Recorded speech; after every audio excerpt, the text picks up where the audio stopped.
So hello guys, magandang umaga sa inyong lahat and welcome back to ka-tricksters. So welcome back sa YouTube channel ko and welcome sa mga bagong viewers ko dyan. So today gumawa ko ng video and i-share ko sa inyo kung paano nga ba mag-send ng files sa messenger app natin. So kahit na anong documents yan na may send sa messenger app natin is ito, tuturo ko sa inyo. So meron tayong dalawang ways para makapag-send ng document. So, tara, let's start. LAKEY INSPIRED. Fight!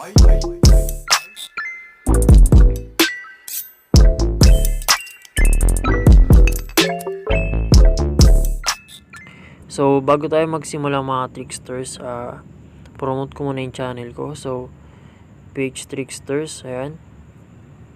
Meron na tayong 811 subscriber mga tricksters. So, thank you talaga sa inyong lahat. So, hindi tayo abot ng ganyang karaming subscriber kung hindi dahil sa inyo. So, thank you sa suporta. And, ayan, hit nyo yung subscribe button and ring nyo yung bell para ma-notify kayo sa tuwing mag-upload tayo. So, ayan. Thank you ulit sa mga support nyo mga ka-tricksters. Ayan. So, start na tayo. So, ano nga ba yung una nating gagamitin? Ano yung unang tutorial na ituturo ko sa inyo? So, ito, sa unang tutorial na ituturo ko sa inyo, gagamit tayo ng app. Ito yung tinatawag na Z-Archiver mga tricksters, ano. So, download nyo na lang to sa Play Store, di kaya click nyo yung link dyan sa description para ma-download nyo agad pagkatapos nyo panoodin. So, ito yung gagamitin natin para makapag-send tayo ng files sa messenger app natin. So, ayan, kakailangan natin to. So, pag download nyo, open nyo yung app. Ayan, para lang siyang file manager. Then, hanapin nyo yung folder na kung nasa nakalocate yung mga documents nyo. So, sa akin usually dito sa documents. Ayan. And ito yung mga files ko. Then, pipili ako ng files na isi-send ko. Kunwari itong document number 3. Number 3 docs, yan. Then, long press nyo lang. Pag long press nyo, magpa-pop up yan.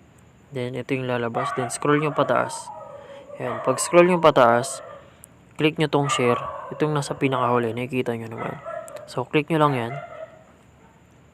Then, may lalabas na mga option dyan. So, nakikita nyo agad si messenger, diba?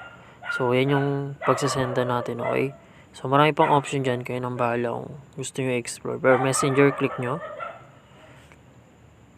Ayan, pag-click nyo, magdadirect siya dun sa sending panel ng messenger. So, search natin kung sinong pagsasenda natin. Kunyari, sendan ko yung bayaw ko. Ayan. Send ko sa kanya yung file. Click nyo yung send. So, ayan, nag-send na. Nakita nyo yung, nawala na yung send. So, na-send na yung file dun sa messenger. Dun sa bayaw ko.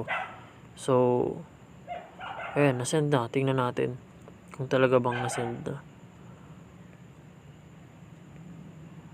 Tingnan natin kung na-send. So, na-send siya mga tricksters, ano. So, ito na yung file.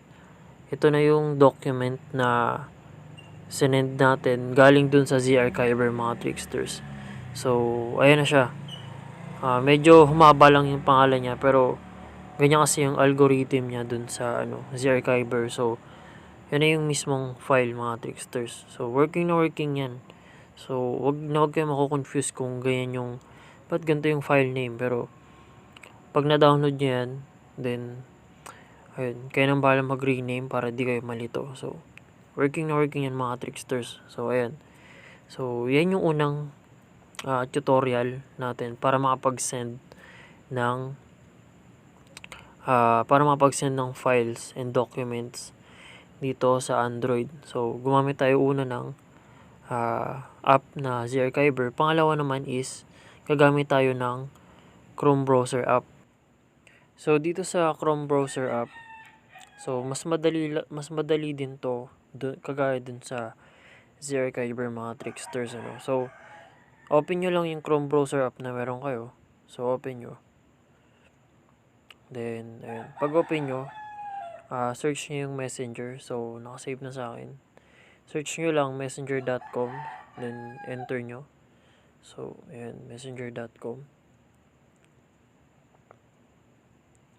Ayan. Pagpunta nyo ng messenger.com, ayan, click nyo ulit yung 3 dots na makikita nyo dito. Hindi nandito yan usually sa taas eh. Dito. Yung sa akin kasi nilagay ko sa baba. So, yung arrow up yung sa akin. So, click nyo lang yun. Click. Then, pagka-click nyo, hanapin nyo si desktop site. So, ayan, nakikita nyo naman. So, click nyo desktop site. Then, wait nyo siya mag-loading. So, ayan. So, naka-desktop site na ako. Ito yung messenger ko. So, try natin ulit mag-send ng file gamit tong Chrome browser app natin. So, na-desktop site natin siya para makapag-send tayo ng file. So, ito ulit sa bayaw ko. Send ulit tayo ng files. So, ito yung conversation namin. Ito yung sinend kong files kanina. Mga tricksters galing dun sa Z-Archiver kung naaalala nyo. So, yan yung kanina. So, try ulit natin mag-send ng files gamit dito. So, click nyo yung plus sign na nakikita nyo. So, ito yung plus sign. Yan. Click nyo lang yan. Then, click nyo.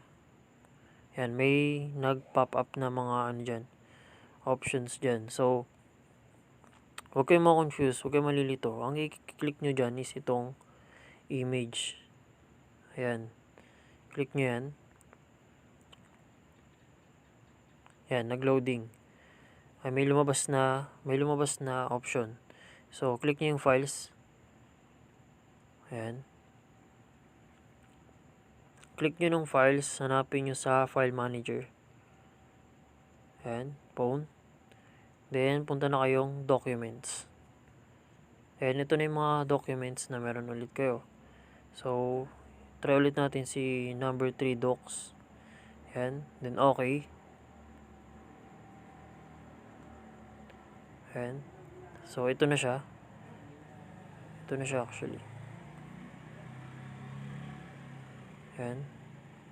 Hindi lang natin siya makita ng buo mga tricksters. Pero ito na yung file. Kung nakikita nyo yung may kulay blue na yan. Ayan. Yan yung file. So, ang gagawin nyo na lang, hit nyo yung enter. Hit nyo yung send. Send button. Ito.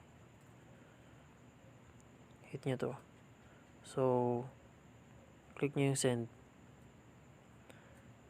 Then, ayun na, nag-send na yung file mga tricksters. Naglo-loading.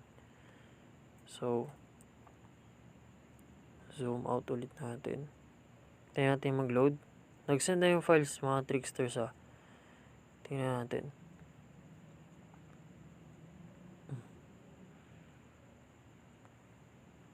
Refresh natin si browser. Talaga bang nag-send na? Refresh natin. So, hindi siya ganun ka-complicated kung titignan mga tricksters, no? Yung talagang magpapabagal lang dito is yung connection nyo, ganyan. So, magaya sa akin. Medyo mabagal connection ko ngayon. Tapos, ayan. So, ayun na.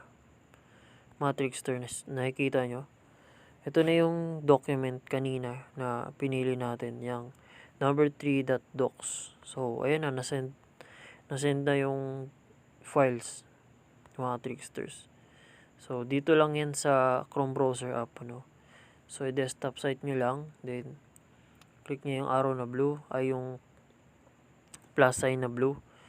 Ayan, then, files, hanapin nyo documents nyo, yung files, ayun na. So, diba, napakadali lang yan mga tricksters. So, wag kayong malilito, and sana nasundan nyo yung tutorial na to. So, ayan. So, salamat mga tricksters, and hope makatulong yan sa inyo.